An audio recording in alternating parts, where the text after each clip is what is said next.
নমস্কার। সবাই এত চুপ করে আছেন কেন? কারো মুখে কোনো কথা নেই কেন? আওয়াজ তুলছেন না কেন? কোনো রকম প্রতিবাদের ভাষা নেই কেন? এটা তো চুপ করে থাকার সময় নয়। এ সময় তো আওয়াজ তোলার সময়। এ সময় তো আন্দোলনের সময়। এ সময় তো চিৎকার করে সরকারের বিরুদ্ধে, পুলিশের বিরুদ্ধে আওয়াজ তোলার সময়। তারপরেও কেন চুপ করে আছেন? আচ্ছা, ওই যে নামগুলোর পেছনে কোনো শেখ খান মোল্লা, আপনাদের ভাষায় কোনো রকম জিহাদির বাচ্চাদের নাম খুঁজে পাচ্ছেন না বলে সেই কারণে চুপ করে আছেন?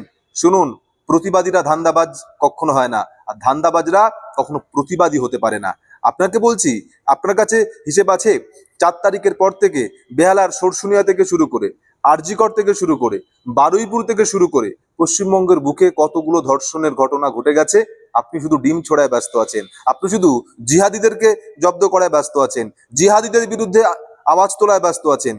আমি আপনাকে বলছি, আমি এটা বলতে চাইছি না কোনো সরকার বলে দেয় যাও তুমি গিয়ে ধর্ষণ করে এসো, কিন্তু একটা ধর্ষণের ঘটনা ঘটার পরেও আপনাদের মুখে কোনো রকম প্রতিবাদের আওয়াজ নেই কেন?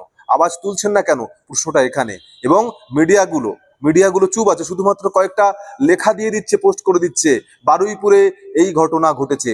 শোনা যাচ্ছে সেখানকার মানুষজন অভিযোগ করছে সোশ্যাল মিডিয়াতে, সেখানকার মানুষজন বলছে ধর্ষণকারীদের পুলিশের হাতে ধরিয়ে দেওয়ার পরেও পুলিশ বেশ কিছু ধর্ষকদেরকে ছেড়ে দেয়, এবং ওখানকার লোকাল বিজেপি নেতা নাকি ছাড়িয়ে দেওয়াতে, পুলিশের হাত থেকে সেই ধর্ষকদেরকে ছাড়িয়ে দেওয়াতে সহযোগিতা করেছিল। কেন শ্রমিকবাবু, শুভেন্দুবাবু, কেন? ওখানকার লোকাল বিজেপি নেতার স্বার্থ কি ছিল?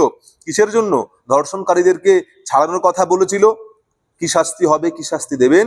ওই 4 জনের, যারা ধর্ষণটা করেছিল, যে সমস্ত ধর্ষণকারীরা আছে, 2জন থাকুক আর 4জন থাকুক আর 5জন থাকুক, তাদের যে শাস্তিটা হওয়া উচিত, তাদেরকে ছাড়ানোর জন্য যে নেতাটা সহযোগিতা করেছিল তারও কিন্তু সমপরিমাণ শাস্তি হওয়া উচিত। শুভেন্দুবাবু, সমপরিমাণ শাস্তি হওয়া উচিত। শ্রমিকবাবু, এটা নিশ্চয়ই আপনাদের মাথায় থাকবে।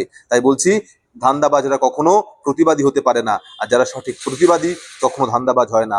যারা প্রতিবাদী তারা কার নামের পেছনে শেখ আছে, মোল্লা আছে, শেখ আছে, মন্ডল আছে, রায় আছে, ভট্টাচার্য আছে, এটা দেখে প্রতিবাদ করেন না। আপনারা যারা সোশ্যাল মিডিয়াতে চুপ করে আছেন, এখনো কোনো রকম প্রতিবাদের ভাষা তুলছেন না, আপনারা হচ্ছেন ধান্দাবাজ। আপনারা ধান্দাবাজ, আপনারা কখনো প্রতিবাদী হতে পারেন না। আপনারা শুধু কাউকে দাগিয়ে দিতে পারেন। একটা বাচ্চা মেয়েকে ধর্ষণ করা হলো, আপনি ভাবুন না, আপনার বাড়ি, আমার বাড়ি, সবার বাড়ি তো মা বোন আছে। একটা বাচ্চা মেয়েকে ধর্ষণ করার পরেও আপনারা চুপ করে আছেন, কোনো রকম প্রতিবাদের আওয়াজ তুলছেন না। পুলিশ ছেড়ে দিল কেন, এটা প্রশ্ন। ওখানকার বিজেপি নেতা কেন ছাড়িয়ে আনতে সহযোগিতা করেছিল সাধারণ মানুষের কথা অনুযায়ী, এটা প্রশ্ন। এবং আগামী দিনে আমরা অপেক্ষা থাকলাম এদের কি শাস্তি দেওয়া হয়। পুলিশের কাজ করবে, আশা করব সরকারের কাজ করবে, কিন্তু আমার প্রশ্ন এই সমস্ত ধান্দাবাজ প্রতিবাদীদের নিয়ে, যারা এখনো পর্যন্ত চুপ করে আছেন, কোনো আওয়াজ তুলছেন না। আর মিডিয়াগুলো ভাতা পাচ্ছেন, কত করে পাচ্ছেন? শুধুমাত্র কয়েকটা লেখা দিয়ে দিচ্ছেন, এইখানে এই হয়েছে, সেখানে সেই হয়েছে।